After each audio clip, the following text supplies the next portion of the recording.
কোন পক্ষে জোরপূর্বক কাবিননামা আদায় করা জায়েজ আছে কিনা? কনে পক্ষ কাবিননামা বলতে তো বিবাহের লিপিবদ্ধ করা, রেজিস্ট্রি করা। এটা তো অবশ্যই কনে পক্ষ জোরপূর্বক ছেলে পক্ষকে বাধ্য করতেই পারে যে মুখে সাক্ষীদের সামনে বিয়ে হয়েছে, এটা লিখিত হোক। এটা অবশ্যই করতে পারে।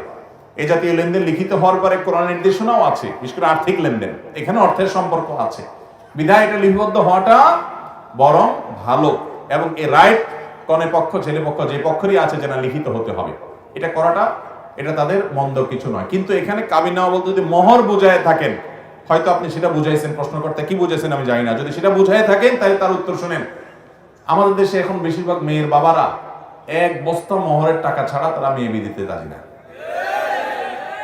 অথচ নবী সাল্লাল্লাহু আলাইহি সাল্লাম বলেছেন সবচেয়ে উত্তম মোহর হলো যে মোহরটা যত বেশি সহনশীল হয়, পরিমাণে কম হয়। ইন্না আযামান নিকাহি বারাকাতান আইসারুহা মাউনাতান, সবচেয়ে বরকতময় বিয়ে হলো যে বিয়েতে মোহর কম থাকে।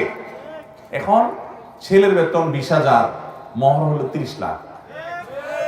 আপনার যদি 30 লাখ টাকার দরকার হয় তো ছেলের কাছে কেন মেয়ে বিয়ে দিচ্ছেন?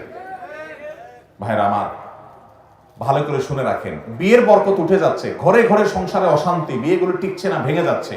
এর অন্যতম একটা কারণ হলো এই মোহরের ফিগার বেশি হওয়া। বাবারা যারা, মেয়ের বাবারা যারা মোহর বেশি ধরেন, কেন ধরেন?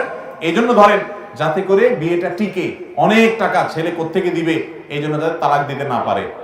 আপনার ওই টাকার ফিগারে বিয়ে কখনো টিকাতে পারবে? ওই আমাদের বাপ চাচা মুরব্বীদের বিয়ের মোহর 10 টাকা, 15 টাকা, 20 টাকা ছিল, বিয়েগুলো টিকছে না? টিকে নাই, আরো বেশি টিকছে। অতএব এই মোহরের পরিমাণ বেশি ধরা উচিত নয়। এখন কথা হলো তারা যদি বেশি ধরে তা আপনি সেটা যদি মেনে নেন তাহলে আপনাকে দিতে হবে। আপনাকে মানতে বলছে কি? আপনি তো বাধ্য না।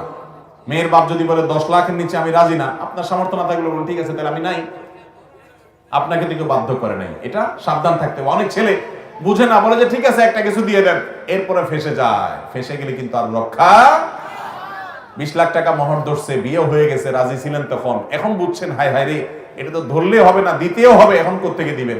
এখন দিতে না পারলে বইয়ের পাও ধরে বসে থাকবেন, পাও ধরে বসে থাকবেন এবং বলবেন মাননীয় স্ত্রী, অনুগ্রহ করে দয়া করে আপনার কাছে সবিনয় নিবেদন, আমি অধম হতভাগা স্বামী, এত টাকা পরিশোধ করার সামর্থ্য আমার নাই, আপনি আল্লাহকে খুশি করার জন্য আল্লাহর হস্তে আমাকে একটু কমায়া দেন, দরখাস্ত করবেন।